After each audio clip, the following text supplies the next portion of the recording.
Arlo lived on the very top floor of the Tallberry Apartments. Every morning, he stood in the hallway and waited for the silver doors to open. 1 Mississippi, 2 Mississippi, Arlo counted. Sometimes, the wait felt as long as a whole summer afternoon. He tapped his toe and sighed, wondering why the elevator took such a long time to find him. Ding!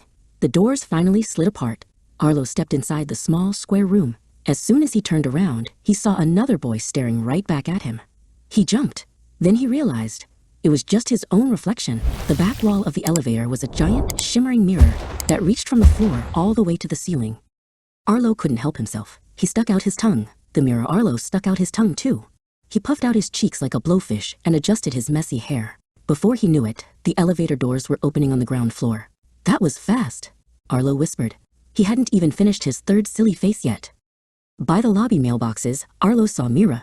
She was the building's cleverest fixer, always carrying a shiny wrench and a clipboard. Mirra, Arlo asked, did you put a faster engine in the elevator? It didn't feel slow at all today.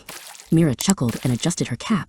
The engine is the same as always, Arlo. The secret is in the glass. Mirra sat on a nearby bench and beckoned Arlo over. A long time ago, she began, elevators didn't have mirrors. People would stand inside and stare at the walls. Because they had nothing to do, they noticed every tiny bump and every second that ticked by.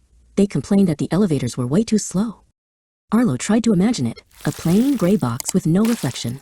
He thought about standing perfectly still, with his hands in his pockets.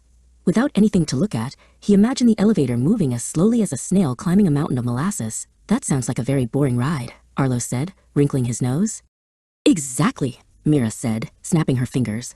The building owners couldn't make the engines go faster without spending a mountain of gold. So they came up with a clever trick. They installed mirrors. They realized that if people had something interesting to look at themselves, they wouldn't notice the time passing. Arlo nodded. It's a distraction, he exclaimed. I was so busy checking if I had breakfast crumbs on my chin that I forgot to count the floors, Mirra laughed. That's the first reason. We call it psychology. It's a way of helping our brains feel happy while we wait. But there's another reason, Mirra added, leading Arlo back toward the silver doors. Elevators are small, cramped places. Some people feel a bit nervous in tiny boxes. But when you look into a mirror, it looks like there is a whole other room behind it. It makes the tiny box feel like a big, open hallway. Arlo stepped back into the elevator to go home. He looked at the mirror and saw a brave explorer in a vast silver kingdom. He wasn't just riding a lift. He was visiting a magic room that stretched on forever. Thanks, Mirra, he called out. As the doors closed, Arlo began to practice his very best hero pose.